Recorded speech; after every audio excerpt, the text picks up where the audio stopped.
most alert weather on NBC6, South Florida's most accurate. Here's meteorologist Adam Berg. So this is kind of how fog works, right? Looking a little bit better now. Sometimes it's ugly, then moments later it pushes on through, right? This is kind of how it's been working this morning. Areas go up, they go down, so just keep that in mind. Dense fog advisory for some of us here, and I'll show you exactly who, until about 7 a.m. So here we go. Let's get right to the actual advisory areas. So you can see it's for far inland portions of Broward County. Miami-Dade technically not in it, but I do think the patchy fog continues for you as well.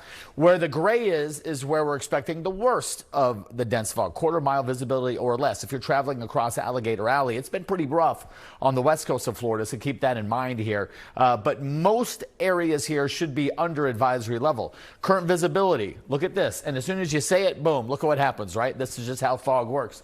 And this map is always updating. So I'm seeing this for the first time with you guys. Half-mile visibility now at MIA, Miami International Airport. So the Doral area likely seeing some fog as well. Opelika, 6 miles, not bad. Kendall, 9. So you see, really the only spot that's looking at some serious issues right now is that area right around Miami International. Naples, about an hour ago, guys, I'm not kidding, was like a third of a mile visibility. Now it's just lifted to your north. This is a difficult beast to forecast, so just keep your head on a swivel this morning through at least 7 a.m. We'll let you know if they extend that fog advisory. Sometimes that does happen. Temperatures are amazing, right where they should be, into the low 60s. Winds are light. So it's the light winds and a little bit of that lingering moisture. That's what's created some of the fog here. It's also been incredibly dry, too. This is our current drought monitor. It updates every Thursday, and the red and the dark brown expanding. Our drought is expanding. When you look at these numbers, these negative numbers, this means we're down almost 2 inches of rain in many of these areas so far for the year, which may not seem like a big number, but it's only February.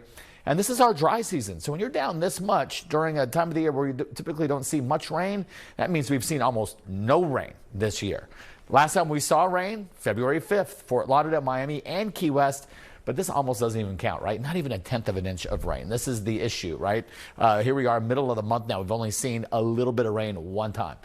So the rain will stay north of us today. We sit south of this front. That gives us another warm day. And if you're doing any traveling here, it is Friday. If you're hopping somewhere for the weekend, really it's one system working across the middle part of the country today and into Saturday. This will be the same system that spreads rain our way Sunday night into Monday. I think for most of your Sunday, we're looking pretty good.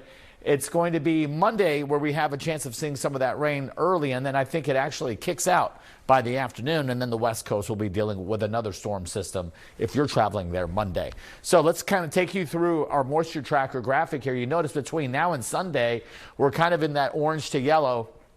Not the kind of colors that are going to crank out rain, right? This is measuring moisture from the surface all the way up to the jet stream.